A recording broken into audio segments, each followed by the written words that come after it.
Hello and welcome to episode 340 of the Board Game Barrage podcast. My name is Mark. I am the Green Tank. And with me, as always, are Neelan, the Orange Tank. Hello.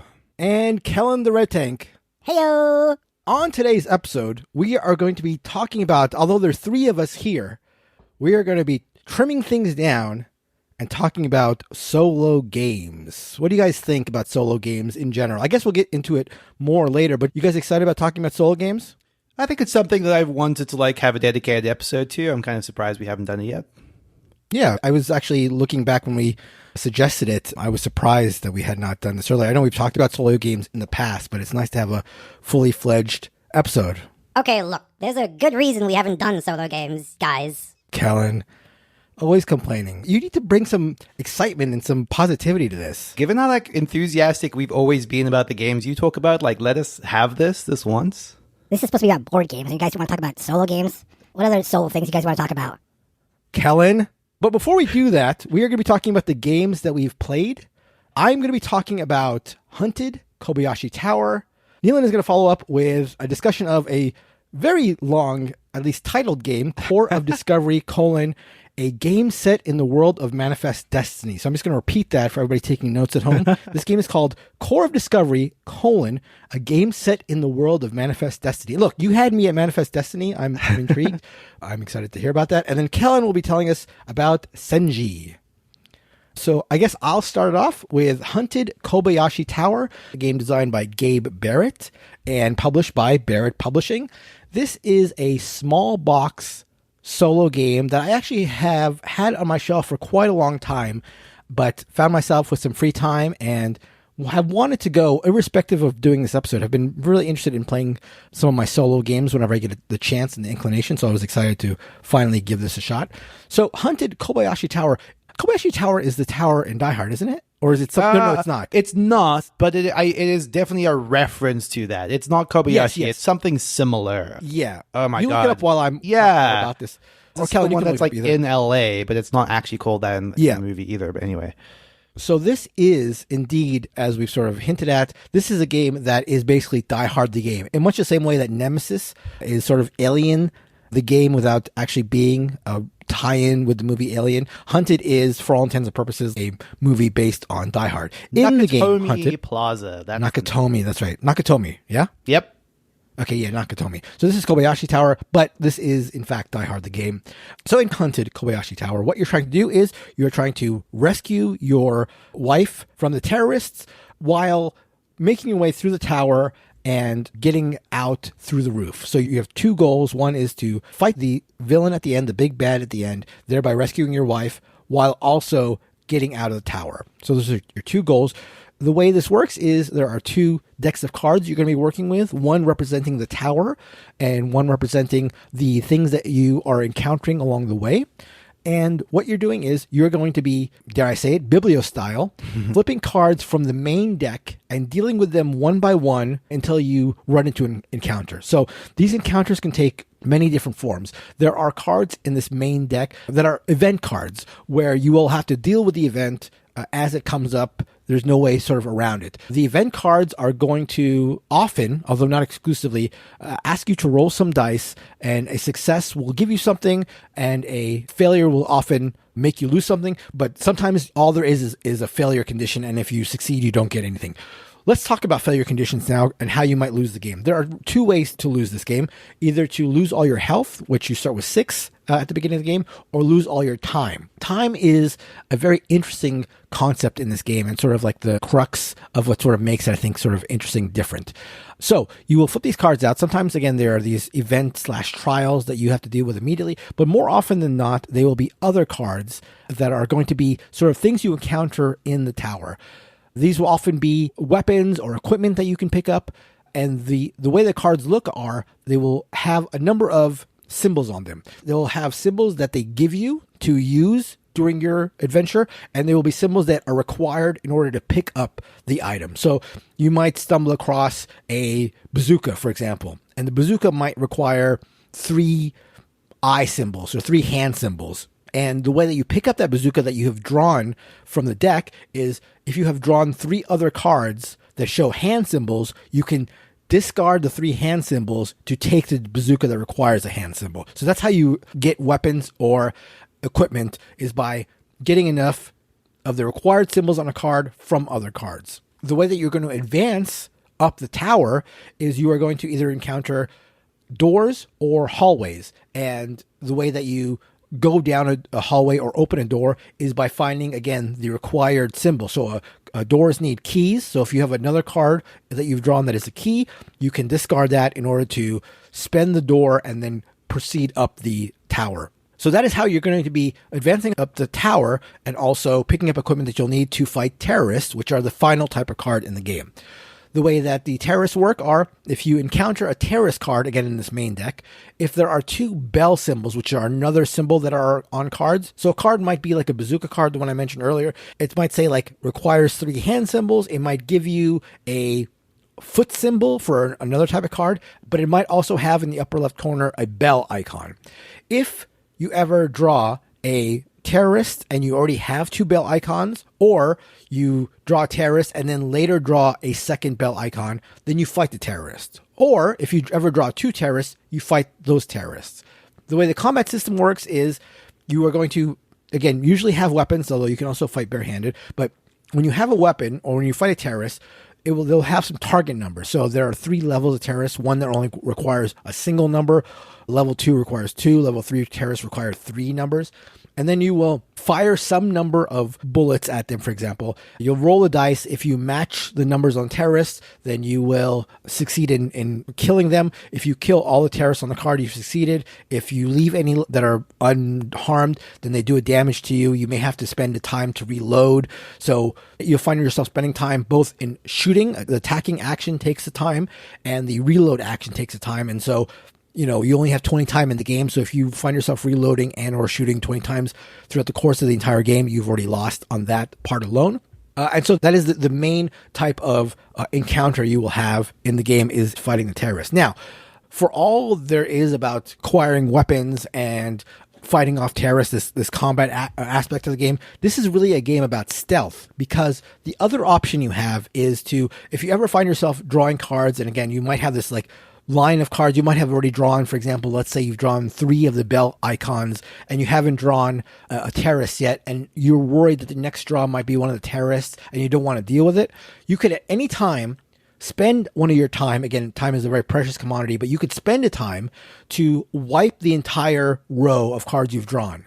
So you are foregoing all those icons that you could be using, but you are not risking the potential of encountering a terrorist or having to fight. Again, I've mentioned about how much time you can spend in a fight, and you're rolling dice. So if you roll badly, even if you're well equipped, you are going to be spending time reloading and shooting again. So there is a lot of potential waste there. So it's a game where, for the most part, you're going to want to sneak around and, again, discard the cards in order to move ahead. That's basically how the game works. There are equipment you can get to mitigate dice rolls, or equipment you can get to bypass bad things. There's a lot of mitigation that you can pick up if you are able to pick up the specific equipment or weaponry. There's also hostages you can encounter along the way. If you're able to rescue them, they give you bonuses. There's a lot of little things like that, but for the most part, that is the flavor of the game. I went into this game with fairly low expectations. Again, I'd had this sitting on my shelf for a long time, and it's a pretty small box. And I hadn't really heard much about it. So, again, wasn't super eager to play it, obviously, given how long it's been sitting there.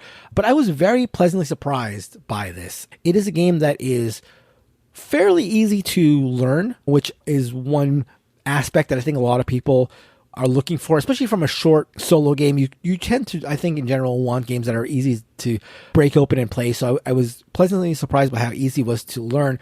And then also was pleasantly surprised by the difficulty. I'm the type who wants my solo games in general to be quite difficult. And I think I got my first victory on my 7th try. So I felt good about that. I felt like the victory I got was well earned. I have seen reviews about this game with people who are quite against the amount of luck. And I think there is quite a bit of mitigation there. I mean, I think if you just have bad dice rolls, no matter how well you've played the game, or even bad draws, even bad card, like if the deck happens to be set up or shuffled in a certain way and you just happen to get a bunch of bad cards early on, you're probably not in good shape. But again, it's a 25-minute game. Even when you go through the entire run, even when you get to the end, be it successful or unsuccessful. And so a couple of bad dice rolls or a couple of bad shuffles isn't really the end of the world. It's not like you've invested that much time into it. And I will say that, again, I played it about 7 times, and I did have a couple moments of like really big, exciting rolls, or I felt like there was a story emerging. Like prior to my finally winning, I got to a point where I lost, like basically I had got to the very, very end and I just ran out of time facing the big boss at the end. So it like built a really nice crescendo, and I found myself also learning about the deck. There's no way you're going to be able to, it's quite a large deck of cards, so you're never going to really like know the entire deck, so you can't plan in that way, but you can get a sense of like how many really bad enemies there are and like where they are. And you can do stuff to mitigate your situation. And so just all in all, I think if you're looking for a solo game that plays pretty quickly, that you don't mind like a big dose of luck, but does have a nice theme. I'm not even like a huge Die Hard fan necessarily. I mean, I like the movie fine, but it's not like one of my favorites. But that action sort of Die Hardy, it does feel thematic sort of thing. I would recommend Hunted quite a bit. There are, I think, a number of games in the series now that are like all Hunted, whatever. I think there's one with like an alien theme, speaking of Alien and Nemesis, where it's like, I guess not about dice rolling, but about like throwing chips into the box. Like the way they change the element. mechanics. Yeah. Cool. That's the only other one I know about. I think there's a third one that I'm not familiar with, but I assume there's probably are big changes in their mechanisms or how the game is played. And I'm now, after playing this, quite interested in checking those out. So yeah, a recommendation. I think the game you can get for around $10 on the secondary market. And for that price, I think it more than packs a punch there. So Hunted, Kobayashi Tower, by Gabe Barrett and published by Barrett Publishing is a recommend for me. I think that's cool. Like, I think the thing that you were describing where it's like that trade-off between like, okay, there's definitely some luck based into this, but it's also short enough that it doesn't feel like it's going to like tank an hours long session is vital. And, you know, it's something I'll definitely talk about when it comes to Core of Discovery. Okay, but guys, come on now. Wait. It's Christmas Day. Your whole family is trying to decide whether they're going to watch Die Hard, and you're in the corner playing Kobayashi Tower? Kellen, are you seriously going to bring this up? This whole like Christmas Die Hard stupid thing? I didn't bring it up. I'm not the one who brought it up. You're the one talking about Kobayashi Tower. All I got to say is this. Yippee-ki-yay. Okay, so I'm going to talk about Core of Discovery. This is by Jay Cormier and Senfun Ling from Off the Page Games. I have previously played Mind Management of theirs, which is another game adapted from a comic book, which is not something I even realized about Core of Discovery until I literally had it in front of me, which is Manifest Destiny, I guess, is a beloved comic book series. And Core of Discovery is set in the world of Manifest Destiny. So it seems to be the thing that Off the Page Games does. They take these comic books and they find a way to adapt them into board games. I don't know how well this is like presenting that thematically, but this is a excellent game that I've been very, very thoroughly enjoying. I am only going to talk about it in the context of solo. It is technically a cooperative game. I've not played it that way. It's the sort of cooperative game where you don't really have a lot of distinction between what you're doing on your turn versus what another player is doing. You effectively have different characters, but there's no real movement or actual character pieces or anything like that. Let me talk about how this works actually really quickly. What you have is this double-sided board of cardboard with a gap in the middle that has a bunch of holes arranged in a 7x7 grid. Okay, the square grid of holes. You cover all of those holes with these nice little double-sided thick chits that sort of obscure them. You slide a piece of paper, which you've not, don't look at the map. This is the secret map, hidden map. You slide that into the board. You sort of pull out the covering card. So all you're left with is this 7x7 grid of chits obscuring all of these icons on this sort of grid. Okay. Now, all of these maps are randomized. So for any given scenario, you have a bunch of different options. You kind of just do them in order, but it really is pretty arbitrary. They're kind of just random arrangements of these icons in this grid. And these icons are a bunch of different resources. They might be wood, they might be water, they could be food, rock, etc., etc. At the start of any given game, you're going to start by revealing 3 challenges. These are the 3 challenges. You can kind of think of them as crises that you're going to have to sort of try to meet, pass, or fail before the end of the day. So challenge 1 wants you to get, say, 2 mud and a wood. And if you don't do that in 3 turns, you're going to get a fail condition, which is usually losing some amount of water. If you pass that challenge in 3 turns, you'll get, say, wood as a reward. Every turn, all you're doing is picking one disc on this grid to reveal the hidden marker on the paper map that you've put inside of there. So you're forced to start on one side of the map, and let's say I pick up a chit, and it's like, okay, there's wood underneath there. So 2 things happen. A, I get wood. B, I'm now 1 turn closer to having to resolve that challenge, okay? If I don't find the other resources I need by the time I need to resolve that challenge, I fail it. And for listeners who are trying to picture this, I'm sort of looking at pictures as Neelan is describing it. And I would sort of describe it as like, kind of like an advent calendar. Yeah. Right? It's like a punch board of a 7x7 of these discs, and you're revealing them to see what like the icon is underneath. That's right? exactly kind of it. Yeah. So it's a resettable advent calendar. I think. Yeah, reusable advent calendar. Yeah, exactly. I think that's a great description. So far, all of that would sound like really, really arbitrary, like pick a disc, get an icon and all that, except there's this very clever deduction puzzle at the core of this, which is that for every scenario, you know the rules that govern where icons are going to appear on this map. So, for example, you always know that wood is going to appear orthogonally adjacent to water. You always know if you find food that there is going to be a TP diagonally opposite to it. You always know when you see a TP that there will be a skull in the immediate vicinity of that. You know that if you find mud, it means that there's rock and water near that mud. So every icon has very specific rules on where it's allowed to be placed on the grid. So it becomes a kind of minesweeper kind of challenge, where as you reveal an icon, you're starting to like deduce what could be near that. And as you reveal more and more of the map, you're sort of starting to get some sense of like kind of the loose geography of like, okay, I know the mountains are only allowed to be towards the middle of the map, so I know that there's no rock at the borders. I know that there's always going to be a vine in the same column as a rock. So if I'm desperately trying to find a vine for a challenge, I know I need to stick to this area. And as you'd expect, you can't just arbitrarily pick places. You sort of have to sort of path out from your starting position. So you're sort of gradually treading your way across the map while trying to find the right direction, the right path to go down to get the resources you need in order to succeed at the challenges. It's a very simple premise that like kind of introduces a bunch of little quirks in each of the scenarios. So the scenario that I've done the majority of is called Fauna, where you have minotaurs that you sort of have to defeat. I don't know too much about this comic, but it's kind of a Lewis and Clark is set in a fantasy alternate timeline type situation. So you are hunting these monsters, I guess is the idea for President Lincoln, I suppose. I know, it sounds bizarre. I don't know the story of this comic, but I'm intrigued by it based just on this game alone. Sure. But anyway, so in that first scenario, you find a Minotaur when you reveal these skulls, which could like determine where a Minotaur is placed in the map. That has its own sort of set of rules and like, okay, it's now more difficult to traverse certain types of terrain. And now you have to find a fort in order to learn what you need to find in order to defeat that Minotaur. So now you have these little sub-objectives that show up. So it's this gradual process of like trying to make your way through these challenges so as you don't run out of water, which is one of the fail conditions, get enough food to survive to the next day where you'll get 3 more challenges revealed, all while trying to complete the main principal objective of the scenario.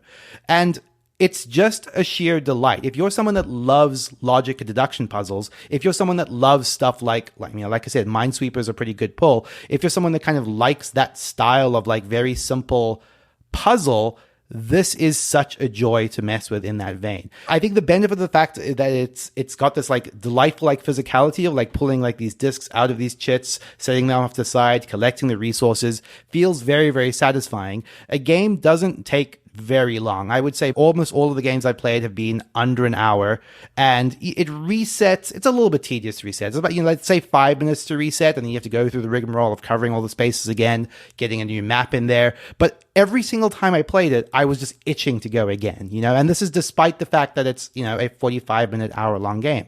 I've been very, very pleasantly surprised by this, and I think part of the reason that kind of I was excited to do this topic for this episode in general is this really kind of just got me really excited at the prospect of like solo gaming in a way that I haven't in a while. It's been such a fun discovery that just like tickles something in my brain that I really, really, really love. It's interesting. A couple questions. So you have played, you said the fauna map a couple times in a row? Yes, I want to be like non-specific about the stuff afterwards, but I've done like fauna mostly. I've done there's a couple of training missions, which are like the mission zeros, and I've attempted flora once, which is the second scenario. So is there if you complete fauna, you go to flora, you go for Florida to something else, there's like a campaign-y sort of thing there or whatever? I don't know. I don't know that there's any like real through line because like there's not really much story to this, to be perfectly honest. Like it's not that style of kind of like, that's the reason you're progressing. It really is just kind of changing the mechanics from one mission to the next, but they are numbered. And I do think the idea is that they progress in difficulty. So I think the idea is you would do 1, then 2, then 3, then 4.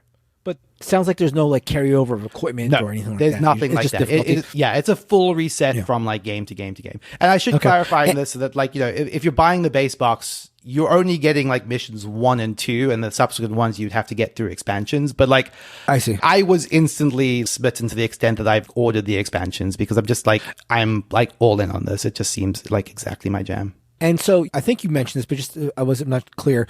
For example, what did you do? Fauna, right? You said fauna. Yes. You played a couple times. Now, so the fauna map, the icons that are hidden to you, there are a number of different ones for fauna and a number of different ones for flora. So like you wouldn't know where everything is if you played it once. I think that's exactly the idea. So I should say flora just it basically has the same icons, but it introduces a couple more. And my assumption is that with the expansions, they're kind of maybe changing some out, adding some more in. I think that there is like a core of resources here that are just critical to some of the mechanisms. For example, wood and water and rock, that those are probably in every single map. But then there are just like stuff that comes in at the edges, and they get, some of the icons get switched out from game to game to game. But so you know the rules of each map when you play it, but if you've played the same map, say 3 times, the objects that were hidden to you would be in different places each time?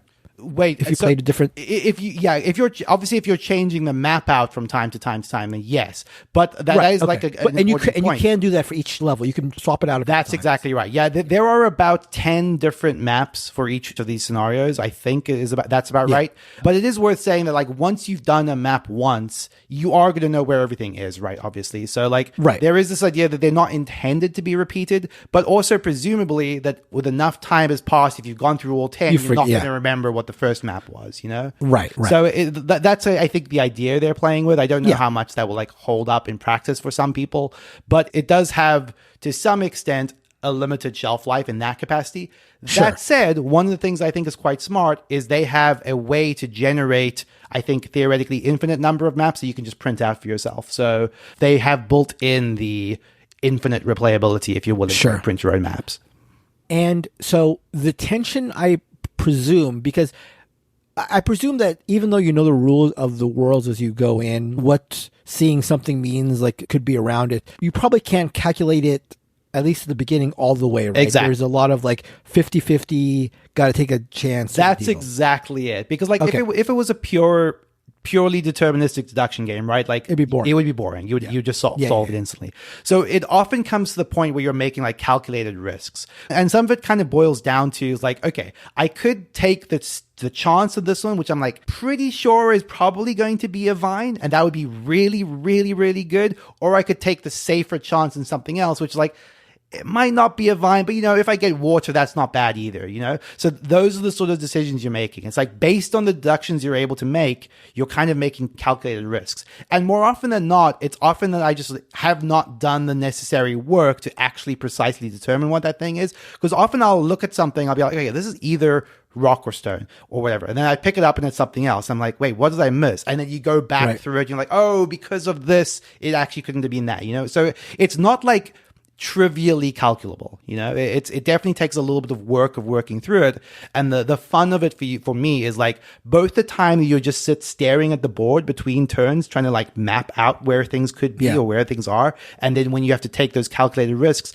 based on the challenges in front of you, because especially when you have like all 3 challenges lined up for a given day, you're doing a lot of that kind of like pre-planning. It's like, okay, I know I need to get this in the next 3 turns, but I'm gonna need a vine like 5 turns from now, so do I get that now when it's the sure bet, or do I hold on to it?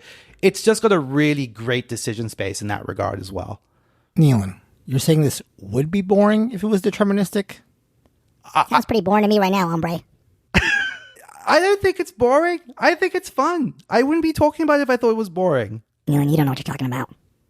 Anyway, back to the game real quick, Nealon. A question for you. So you're replacing these punch boards that you have to like pull off, again, advent calendar style from game to game. They hold up pretty well? Like, Yeah, they're like double thick tokens. So if you've been looking at pictures, they kind of, they're discs that are like sort of wide on one half and then kind of slightly thin. So they kind of like, they kind of like plug in to like the board, as it were. So they're super easy to lift out. They're super easy to put back in. They're not even like particularly snug. You just drop them in. Honestly, you can kind of just like slather them like face down onto the board and slide them around. They kind of just like slot in after a little bit. So usually components would not be a big deal to me, but I can see that if that part of it was a little annoying, I could see that being frustrating. But it's good to hear that works well. That works well. So I mean, to clarify, like, I'm not going to like trivialize, like, the setup from one game to the next is sometimes annoying enough that I'm just like, man, I do really just, I wish I just had the infinite access just to like reset this instantly and go again. You know, like if I had an app version of this, I would just be playing it constantly, basically is the idea.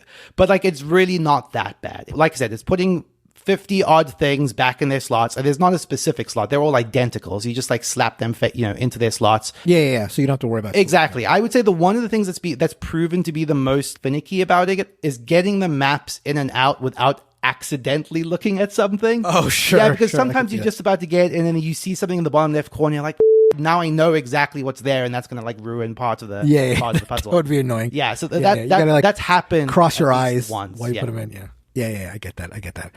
So that's very high on that. I'm super, super chuffed with it. That is Core of Discovery, a game set in the world of Manifest Destiny. All right, Kellen, tell us about Senji. Nah. What? What are you talking about? I don't want to. Kellen, what are you... Okay, so what are we doing now? Mm-hmm. Wow. Okay, well, I guess... I mean, yeah, I don't know what his thing is. This is sort of unprecedented, but I mean, thankfully I happened to be in LA and play this with them, so I guess I'll talk about it. Sort of putting me on the spot here, which sucks, but whatever. Okay, so Senji is a game by two pretty famous designers. This is Bruno Cathala and Serge Leggett. We've been talking about solo games so far, and we will be doing so more later. But this is a strictly 6-player game. Now, not strictly 6. The box says 3 to 6, and there are rules to play with other player counts, but it's really a 6-player only game. And if you play with a lower player count, there are modifications to the rules that I think, I don't know this, I've only played it with 6, that would make it a much clunkier game. So I'm gonna say right off the bat, this is a game that you really only want to play with 6 and only 6. So, Senji, you are a family in Japan. You're sort of vying, I think, for the ability to win the favor of the emperor. And so before you in the game is a game board that has the nation of Japan cut up into 18 regions. At the beginning of the game, each family is going to get 3 of the regions. So 6 times 3 makes up the 18 regions in the game. And you're all going to get a samurai who is going to be leading your clan. Each of the samurais has their own power, and that adds a little bit of asymmetry. In addition to the asymmetry you get from the powers of the samurai, each family will have asymmetry in the cards they have. A little bit more about that later, but there's another source of asymmetry there. So the way this works is, it's sort of an interesting game because there is a ton of diplomacy in it. And I mean diplomacy both in the mechanism and in the game diplomacy, but also it is very Euro in some ways. And even like a lot of Ameritrash, it takes from a lot of different sources of games and sort of like goes hard in each of the aspects. Hopefully I will communicate why that is as I discuss the game. But in terms of the Euro part of the game, one big thing is this game will end when somebody scores 60 points. So it is a point target game that you're going after. And one way that you're going to be scoring a lot of points is, if you choose this strategy, is by trading cards in. Basic set collection. So let's talk about how a round of Senji works. So again, you will all pick a samurai to lead your clans that will give the armies that the samurai is in a special power. They will also, based on how good the samurai is, will give you a starting number of victory points. So the best samurai in terms of victory points is literally no power. And so therefore you start with, I think, 10 points if you pick that samurai, but you have no additional power. Whereas if you pick a samurai that has 1 or 2 victory points, they will start you off with a better power. But the reason that victory points during the course of the game is important is whoever has the most victory points at the beginning of every round has won the favor of the emperor and will be controlling a lot of how things work. I'll explain more about that later. But that's one thing to know, is that you are sort of jockeying In addition to winning the game, also you want to have a lot of points as the game goes, which gives you control, but also makes you a target. But so every round is split into a couple of different seasons. So the first season is the diplomacy season, again, to bring up the word diplomacy again. And the way this works is you are going to have a deck of cards that is specific to your family.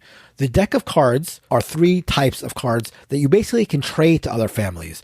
There are trading cards, and these cards, if you give them to another family, they basically reserve the right in a later phase to give that card back to you, but then you have to give them some of these set collection cards in exchange. So maybe I asked Neelan to step away from the table, and there will be a lot of stepping away from the table and discussing things a la diplomacy in this game. So I might take Neelan and say, hey, let's talk real quick. Let me get one of your trading cards, and I'll give you a trading card, and then later on we can like exchange these and then get resources from one another. Again, you will be scoring a significant, if you choose, number of victory points from the set collection aspect. So that's one thing you can do, is trade these trading cards to other families in order to, have like a trading compact. But also you might trade those cards for other things like the military cards, which is another flavor of cards. If you trade a military card to another family, then come a battle, they might be able to add forces to your side. I'll talk about more about combat later, but it's just important to know now that you can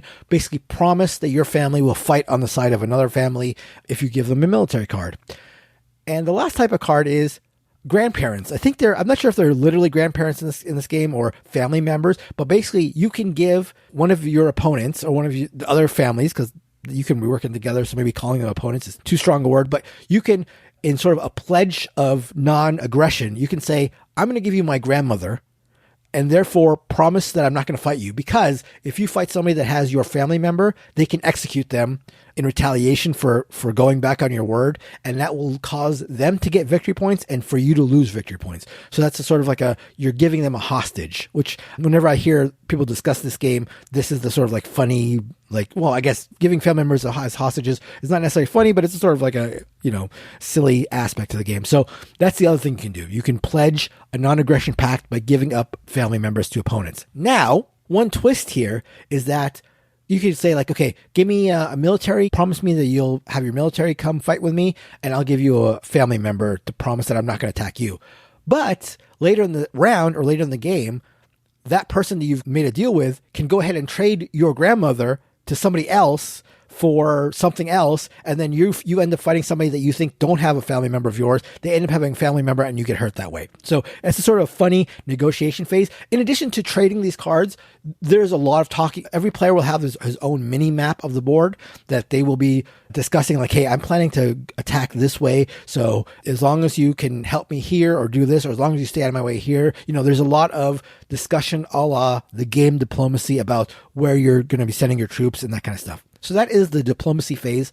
One good thing about this is there's a 4-minute hourglass in this game, and all of this discussion and all this trading and all this stuff has to be done within 4 minutes. Oh, wow. So it forces the game to move quickly and doesn't allow for games dragging on. So that's phase number 1, which is winter diplomacy. Next is spring issuing orders. So for every region of Japan that you control, and again, to start the game, everybody will control 3 regions, you will issue an order. And again, during the course of the game, as you take over territories or lose territories, you will have more or less regions.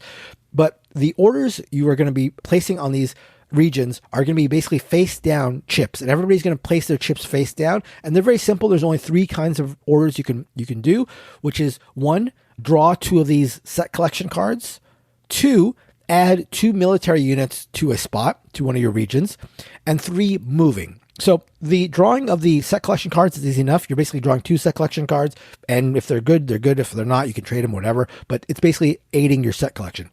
The recruiting military is basically as simple as it sounds. You're adding 2 armies to that region. One kind of good thing about this is that no region can have more than 6 armies of yours, and you can only have, I think, a maximum of 12 armies in the entire game. So it sort of prevents a little bit of the turtling or the, adding a ton to one single region and just going through or sitting there and being untouched. So there is a limitation as to how many armies you can place on any part of the map. And then the final action, again, you can do to any area is to move. So moving is either redistributing your armies, basically. You can use it as a way to redistribute your armies, or you can invade. You can move into an enemy territory and then you have a fight. So let's talk real quick about how fighting works. So you are going to have, I think it's like 9 dice that are custom dice that every die face represents one of the 6 families. And your starting strength is going to be the number of units you bring into a battle. So if I have 2 armies and Neelan has 3, it's my 2 to his 3. If you bring in a samurai, again, these samurai that you start the game with that are asymmetric, you're going to take one of the die and set it to your family face and put it in the battle. So then it takes one of these random dice out of the equation and forces it to your family die face. And also, again, if you have a samurai in the battle that has a special power, that will activate as well. But then, and this is the unique thing, is you're going to roll all the dice. It's just one roll. It's not like attacker rolls and defender rolls. You just roll the dice. And then you look for all your die faces. You bring them to your side. Your opponent looks at all their dice faces. They put them to their side. And then you play 1 card. Now, you have to play 1 card. Everybody has a dummy card. If you play the dummy card, what your strength is your strength. So that is basically the units you took in plus whatever the die roll was that came up with your family face. But remember the military cards I mentioned earlier? Here is where families that you've pledged allegiance to, if, like, let's say I'm fighting Kellen and I come in with 3 points of strength and he comes in with 2 points. And so I'm winning. And then we roll the dice and 4 of Neelan's family come up. Now, if I've negotiated with Neelan to get his military card, I can at this point play that pledge. We play him face down and then we reveal him face up when both sides have played a card. And if I have Neelan's family, then I can take all those dice and bring them to my side. And now I have won, whatever this case was, 7-2. Conversely, if Kellen has Neelan's family, then he can play it. And the family cards all are numbered. So if we both play Neelan, because we see all 4 of those dice, and I play the higher Neelan family military card than Kellen, then I would take it. So there's that sort of like, can I play Neelan's card? Am I sure Kellen doesn't have a Neelan card? If I have Neelan's highest card, I know that I'm safe. That kind of like things that you're sort of thinking about. And so that's how combat works. One more thing to talk about really quick about combat, though, is that this game greatly rewards the attacker. So the amount of points that somebody's going to get in battle is basically the units that have been killed, and units are killed 1-to-1. So if there are 2 defending units and 3 attacking units and the attacker wins, all the defender is gone. He loses 2 and the attacker loses 2. And then therefore in that battle, there were 4 casualties. If the attacker wins, that number is doubled. So in this case, 8 points in a game that will end at 60. And if the defender wins, he just gets that number as the point. So it's not doubled. It's just, in this case, it would only be 4. So it's a game that very, very much rewards attacking, because if you get into a bloodbath and you win, that can be a lot of points. One last thing that I forgot to mention real quick here, and this is a vital part of the game. Remember how I said that whoever comes in with the most points is sort of has the favor of the emperor and gets to decide how things work out? So that player in this phase where you're resolving orders and revealing tokens and revealing what people are doing, that phase is executed in the order that the emperor player gets to decide. So like, sometimes timing really matters. Like sometimes you really need armies and then you need to redistribute the armies and then you want to attack. But if you don't have the favor of the emperor, if you're not the person controlling, or you haven't like pled with them, like you can tell the person who's controlling things like, hey, can you please just activate this region last? Or, you could even in the discussion phase, you could say, hey, I know you're the emperor of this phase. Can you just make sure to do this region last and I'll give you a card? So there's a lot of discussion and negotiation in terms of like, even how things activate, because sometimes you can be really wanting a section to activate, but if earlier on another section activates and your land gets wiped out, then that's something that you won't even be able to do. So that order of resolution is a very powerful thing that the person who has a favor of the emperor, or in other words, who has led in victory points at the beginning of the round, has control of. So that is the summer phase. When you resolve orders, you flip these tokens face up and you resolve the orders. And then finally, the last phase of each round is the autumn. And this is when players can trade back those trading cards that I mentioned that force another player to give them cards to take for the set collection.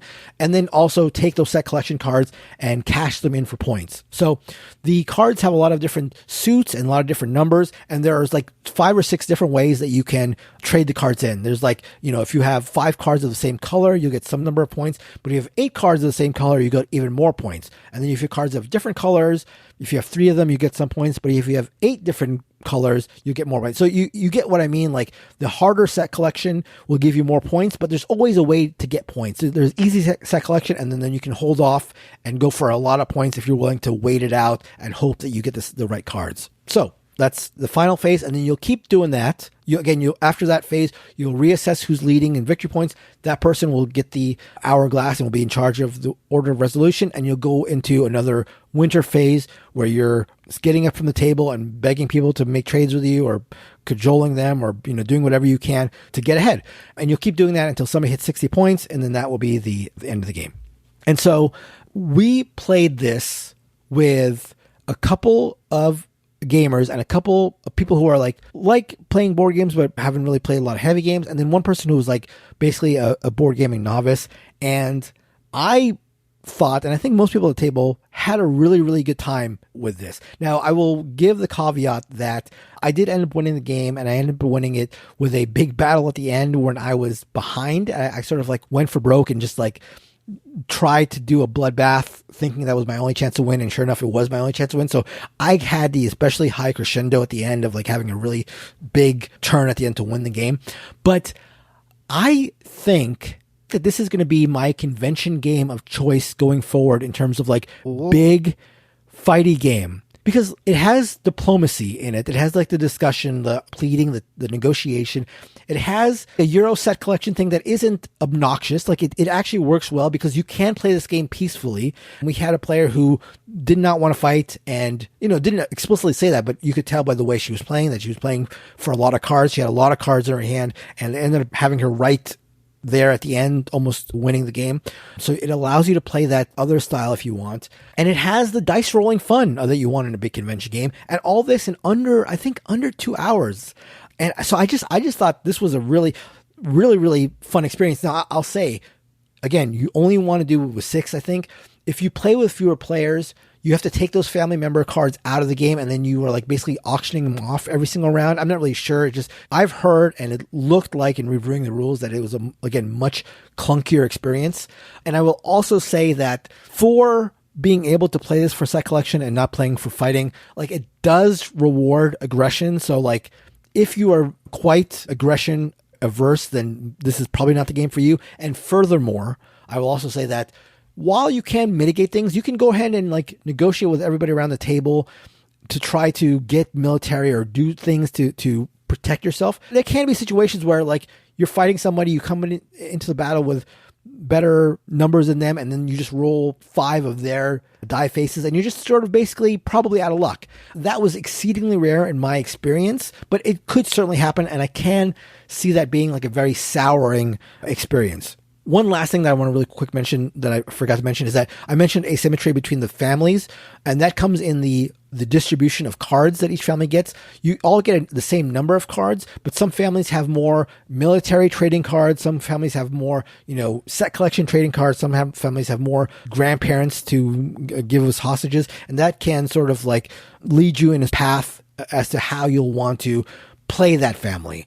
But again, it's got so much things that I think that I want from that big convention experience. A lot of players, negotiation, big dice rolling, but also a fun Euro aspect. I just thought this was really, really great. Not a perfect game at all, but for me, a great convention game. And while I've heard about it for sure, I'm surprised I don't hear more about it in that respect. So yeah, I had a really, really good time with it.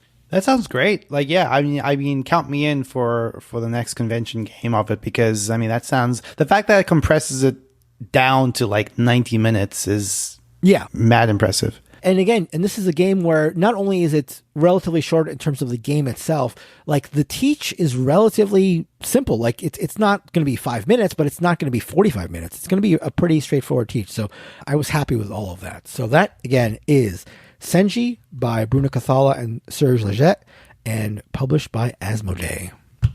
Thanks, Kellen.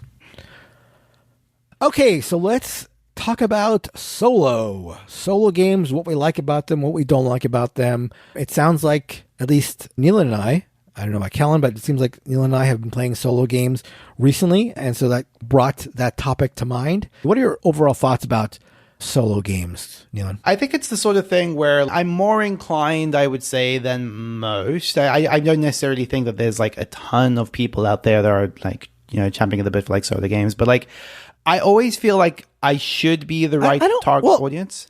Real quick, I'll say, like, you say there are not a lot of people chomping at the bit, but I mean, again, we are in a very niche Yeah. situation, but I see a lot of board gaming podcasts and board gaming channels dedicated solely yeah, to no, solo don't get me games. wrong. I think that the audience is there. I just think that I would imagine that if you polled the average board gamer, it's like, it's a percentage. It's a subset that you're like willing to even it's a subset for sure. For sure. Yeah. So like it always seemed like the sort of thing that should be in my wheelhouse, but I think the thing that's kind of always been the complicating factor for me, and this is going to sound like more of a negative than I mean it to be, but like I'm an avid video gamer. So a lot of the time a solo game has to pass the barrier of would I rather just be playing a video game?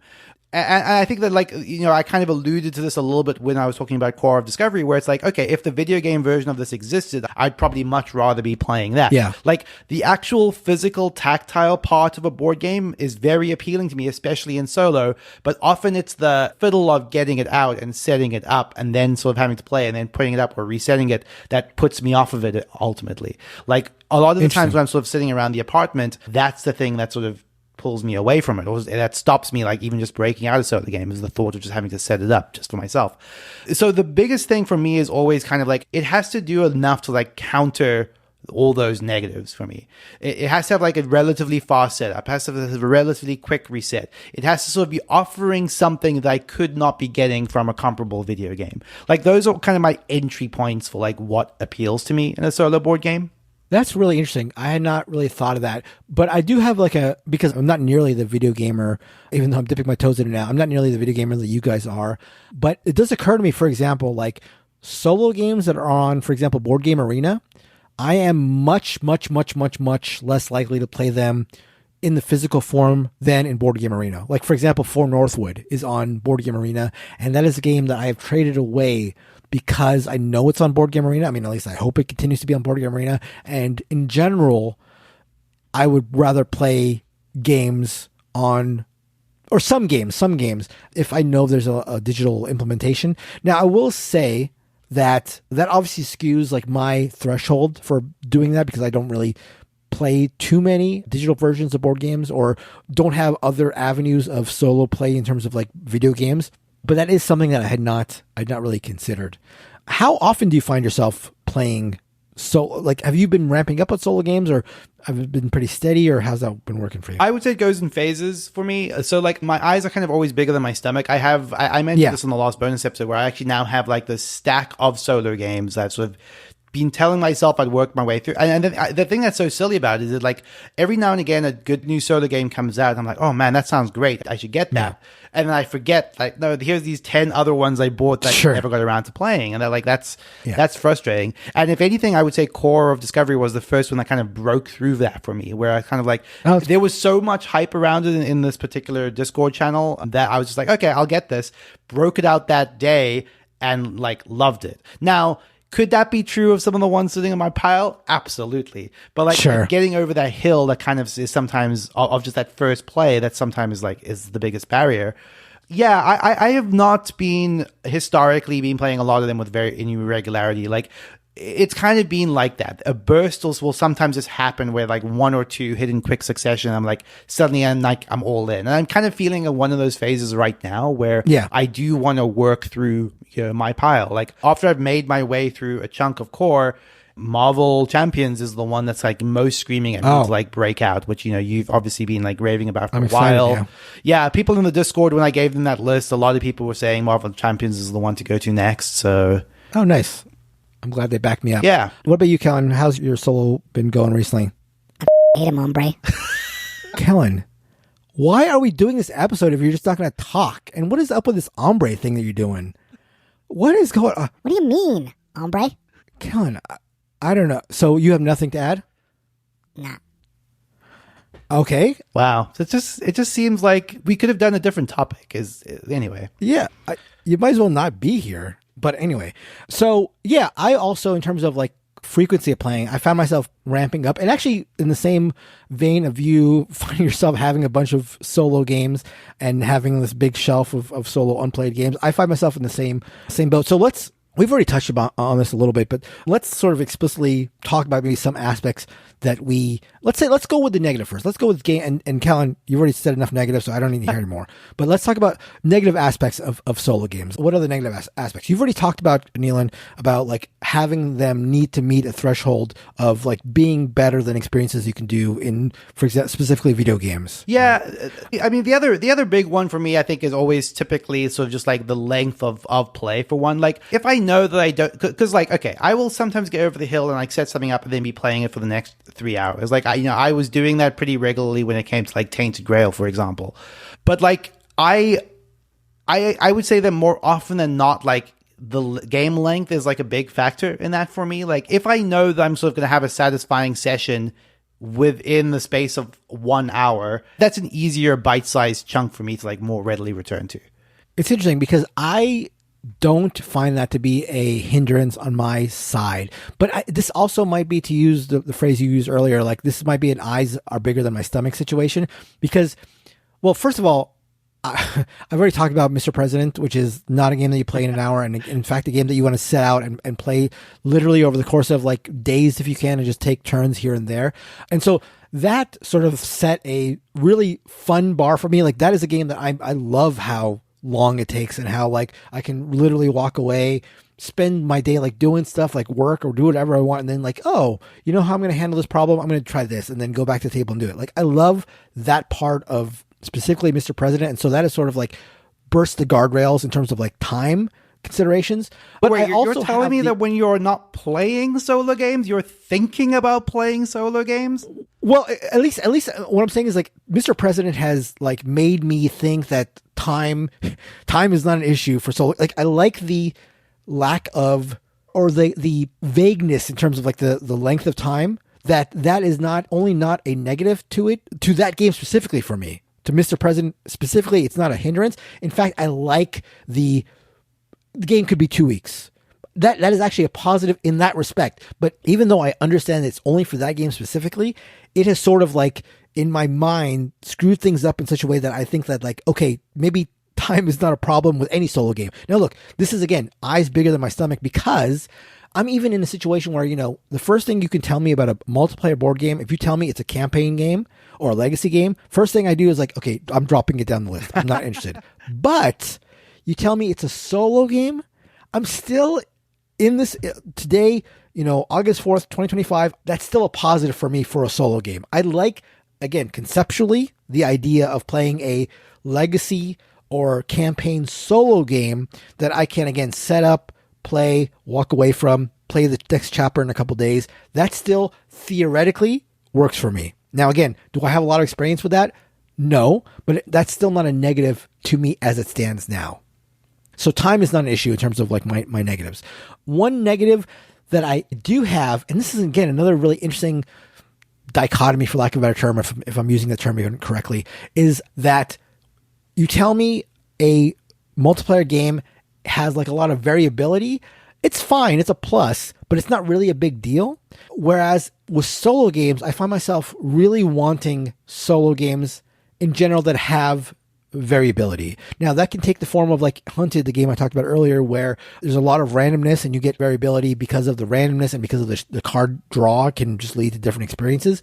But like a type of solo game that I in general find myself not loving so much, that I know are very well regarded, in fact I know you're a big proponent of them, are the exit games and the escape room games. They're fine to me, and maybe I haven't played like a lot of the higher end ones. I'm sure you'd have a number of really good ones to recommend that I would really like, and I have enjoyed them, but in general I find those to be less my alley. Like the one and dones, for whatever reason. It's not that I necessarily am eager to replay games over and over again, because just the way we play games are usually one and done, and I'm totally fine with that in most regards. But for some reason, the one and doneness of some of those escape room games, I don't know, it just doesn't appeal to me, at least like in practice. Sometimes theoretically, like, oh, this is a cool story that I'm looking to try out. I just played a game called Guilty Houston, which took place in like a prison and you were an investigator.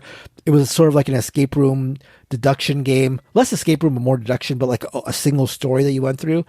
And the story has been heralded as being well written, and the mechanics were interesting. And I think everything worked well, but like in the end, I found myself not loving it. Okay. So yeah. Interesting. Yeah, it's funny. I'm just looking at this now, and it does seem like intriguing to me, but I'll take your word on it.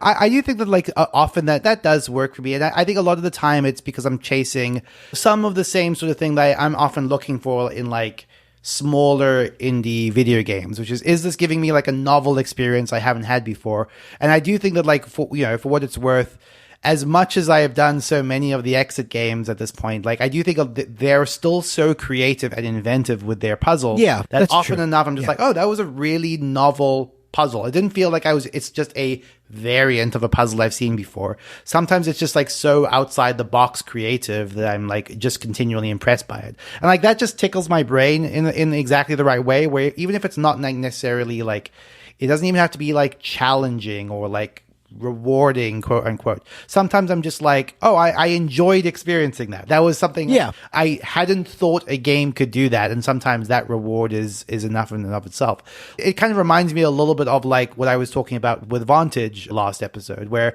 even though I haven't played that as a solo game, I think a lot of what Vantage offers is kind of that constant drip feed of like, oh, I haven't seen that before, or what's the interesting thing that I'm going to uncover this week. And that's what that style of like open world game, when I have done them solo, does offer, is kind of just that sort of slow drip feed over time. It's not exactly replayability, but it's like close, it's adjacent, right? It's the idea that like there's going to be something interesting around every corner of it. And like often that is enough to propel me through a solo game. Like one of the things I've been thinking of returning to for a while now is Oathsworn, which I didn't play solo initially. I was playing it in a group of 3, but we fell off of that game. I was in particular really enjoying it, and the other 2 players in my group weren't. But I've been tempted to go back to that solo for like similar reasons of just kind of like I know that every chapter there's going to be something interesting and novel that is going to like take place in the way that the scenarios are set up. So that appeals for sure. It's interesting you mentioned Oathsworn, because like in this, latest kick I've had of solo games, that is one that I've been, interesting. Seeking out. Yeah, I've heard really good things, and I sort of like that. It's sort of like a boss battler. Yeah, I like the idea of just like you get right into that's it. Exactly right? it. For the most part. It's a very quick alternation between shorter story chapters, which sometimes have also quite interesting like mechanics built into them, and then you'll just get thrown into a battle scenario which is very different from like say a Gloomhaven battle, because it's just, hey, you have the bosses right in front of you and you're here, fight a boss in an arena. And it's a bespoke arena with a completely bespoke boss with its own mechanics and systems. And then you just kind of repeat that for 10 chapters or however many are in the base box. It is funny because there is a little nitpick that I will have, not with Oathsworn in particular, but there's a small mechanical thing that will often actually throw me off of playing any solo game that Oathsworn is guilty of, which is when you have to multi-hand characters. Like, I never enjoy that, and Oathsworn actually kind of forces you to have to play 4 characters if you're playing solo. So yeah, I don't like that as well. I will also say that while we're talking about things we don't like, and this is something that I think Oathsworn avoids, despite the fact that I said that time is sort of like no longer a factor when I talk about solo games. One thing that I do not want to do in solo games, be it campaign or not, is I don't want grinding. Like I don't want grinding in multiplayer games, but I find that especially aggravating in a solo game. So that's one thing that I do not want, despite my earlier statement that I'm okay with longer solo games. Before we move on, just one thing in terms of the escape room games, I do want to say that like some of my favorite experiences in gaming in general have come with the unlock games or the exit games for that cleverness. I've had some of the like wowest moments when some really clever mechanism or way of dealing with an issue comes up. So there's definitely that. But you know what I think it is when it comes to those games? Like, so I either play those games solo or with like 1 or 2 people, because you don't want to play with too many people because then there's not enough things for everybody to do. But I find myself, and this might be just like a me thing, but when I play those games solo and those like clever moments come up, yeah, they're really fun and really like interesting, but like at those moments, I wish there were other people there to share them with. Right. Like I want to share that novelty with other people. And so I think like it's not as cool a moment when other people aren't there. But in general, when I play those games with other people, maybe because I'm usually the one teaching them or whatever, I find that I'm so concerned about everybody having a good time and like concerned about, and this is like just something that has to happen in a lot of these games. Like a lot of these exit games or, you know, story games like the Houston game I was talking about, there's a lot of reading, and I'm worried that people are getting bored, and I'm like, there's like a lot of, feel a lot of like anxiety or concern that people are like engaged. And so, yes, those like really fun moments are even funner with other people there to say like, oh my God, this is how we have to pass this. And it's like, hey, isn't that cool? But that is tempered by the fact that, at least for me, when I'm playing with a lot of people, I find myself trying to make sure that everybody's doing something or everybody's engaged. Cause I think that's like something you can fall into in those games, just like making sure that other people are doing stuff. So it's sort of a give and take for me in those games. Something I'd be curious to ask you, because like there's a whole other aspect to this question in solo gaming in general, which is like games that are not necessarily designed for solo games, but either have like solo game variants or like, you know, user created, fan created solo variants, I guess is like a very popular aspect of the hobby. Have you ever like dived into that at all for like any games that would otherwise be multiplayer? So this is interesting. So it's a pretty stark line in my head when it comes to these games. Like, if it is a fan-made solo variant, I'm just not interested, and that's not fair. Like, I'm sure some of them are great, but it just doesn't feel like you're playing the game. Even, I guess maybe if the designer like explicitly okayed it, even then I'd be like, this is not really the game. And so I would feel like this is again silly. Like I feel like I'm wasting my time for like a not real version of the game. So for whatever reason, I just have this mental hurdle where if it's fan made, I might check it out if I've played the game and I'm looking to go back into it, but it's like, it's really not a big appeal at all for me. So I'm not really interested in that. If there are solo rules, I'm much more amenable to that. That seems fine to me. Like a lot of the Toma rules. Well, yeah, that is. It's funny you bringing that up because like to some extent, like something that like the David Turtzi and like Morten Monroe, that they've almost become like the people you go to add like solo games to you. So they're effectively just fan designed variants, but they're like official, you know? Yeah, I don't. It is silly, but that officialness is like, it for some reason is important to me. Maybe this is like maybe in the same weird vein that I have the whole logging games thing, but it just doesn't feel like right. It feels like we're a couple steps away from, this is how my cousin likes to play this game, which is not right, which is not like what we're talking about. I know that, but it's just a personal hurdle that I don't encourage anybody else to have, but it's just, for me, if it's not official, I just don't really want to do it. What about for you in those instances? I think that like it's pretty rare for me. I think I agree with you, honestly, Holly. Like I don't have the same like sort of impediment. It's not like I would never try out a fan variant, but like it is enough of a barrier anyway to get me to play even like the Automa version of a game that like it's unlikely, I guess. Like I had good times with the Scythe solo Automa like once or twice. I think one of the things that started to get quite irritating to me with in particular, I would say David Turtzi's solo modes is like sometimes they're just too cute for their own good in terms of like the specific little mini game you're playing that simulates what the Automa is doing. Sometimes it's just like, okay, just have me draw a card and tell me what it does, you know, like don't have me like calculate, well, if this token's on top of the pyramid, then this thing, it's just like, come on, like you could simplify this or turn it into an app. Like I don't need to be playing a mini game to tell me what the bot is going to do. Yeah. I mean, for me, it's like, in terms of like my preference to play solo games, it's like top preference are games designed for solo. A couple steps, I mean, I'd say a step under that is like games that are like solo or two players, but basically really you can play them solo, like they're basically made for solo. Like that's basically almost in the same class, but just a little bit worse for me because they were not really designed for a purely solo experience, but I'm still totally fine with them. Then a couple big steps under that are like multiplayer games that have a solo official variant or, you know, solo rules. In that case, generally I want a game that is good multiplayer, and I will also generally happily play it solo, but I'm not going to seek out that game usually because it's solo. Like I'll usually seek that out for multiplayer purposes and then happen to play it solo fine. And then way below that are games that have fan-made solo variants, which again I don't really want to play. Yeah, I think that's about right for me as well. Okay, so we've talked about this again in general, but any things that we haven't talked about in terms of why you like solo games or things that solo games offer that multiplayer games do not? I think for me, a big part of it for me is like, you know, and not to be like too, I don't know, maybe this word choice is going to sound silly, but like it's like the meditative nature of just like sitting with a thing and kind of going through the motion of it. You know, like it's like it is just something that just kind of feels like something that I do particularly enjoy versus sitting on the couch watching TV, or even just, I mean, look, I'm the biggest vendor of like video games on the planet, but like sometimes just sitting and doing a task that actually involves like sort of using my hands and like that tactility and just like having to learn a rule set and kind of sort of stop and slowly apply myself. There is something that just feels like satisfying in and of itself of that as like a process, you know? Callan is not saying a word, but he's smirking when you said using your hands. I mean, so yeah, he's completely trying to derail this. It's crazy. Well, I want to talk about you guys playing with yourself this whole podcast, but there's Mark just said it for me, I guess. Callan, please just... No, you haven't been speaking, and I think it's probably better for the episode.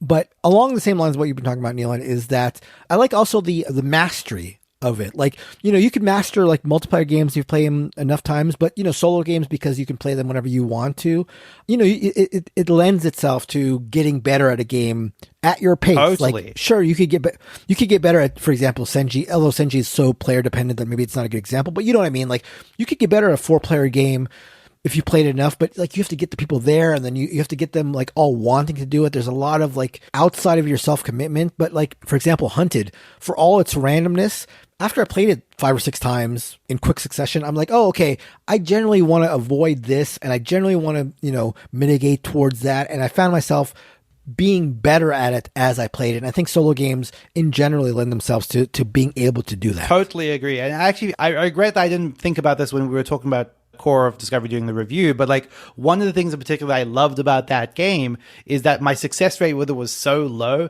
that I kind of felt like I had to get better at it just to be able to succeed. Agreed. Which was great. I love that. Like, it's literally like it took me like 4 games to beat it, you know, which is great. And so to bring up my twisted, warped mind again, this is another reason that I like difficult solo games, is because, look, I don't super care about my win rate, but like I like winning games. That I've already confessed this way long ago. So I want to win these games, and like I like games that are tough solo because I know I'm going to lose a bunch, and it's going to like really, really make me want to win even more. It's going to like raise the stakes, because one thing that can be an issue, I think, with some people with solo games is like you're not playing against somebody, so maybe you don't care so much. But like when I lost Hunted, again, the game I reviewed earlier, 5 or 6 times in a row, like I really wanted to get better. I really wanted to make sure that I was able to win. And so it just added that sort of like a raising the stakes situation. So, okay. So that is going to do it for our discussion about solo games. God, I just realized that I didn't even talk about my love for like historic themed games, and the fact that there's so many historical themed solo games. I've got this huge stack of solo war games that Roselle is like always mocking me for. Like every once in a while we'll get a game that I traded for that's like Lebanon 1935, and she's like, okay, great, another game about a city in a year. But I just like I'm looking forward to like retiring and being able to like play all these games about the past and learn stuff. So, amazing. But I'm going to keep that can of worms closed because I can see Callan literally falling asleep. And so that is going to do it for the show. If you have any favorite games, any favorite solo games, now that Neelan and I at least are interested in them, please go to our Discord at boardgamebarrage.com/Discord and let us know what your favorites are. Are there any that we haven't mentioned that you think that we'd like, or things that you want to share with the community? Because there are a ton of people there talking about games. So I'm sort of new to this side of board gaming, so I'm always interested to hear recommendations. So do that there. You can talk to us on our Discord. You can talk to us on all forms of social media. You can email us at boardgamebarrage@gmail.com. Thanks as always to Heart Society for our intro and outro song, What's on Your Mind, Kid? And until next time, goodbye. Bye-bye.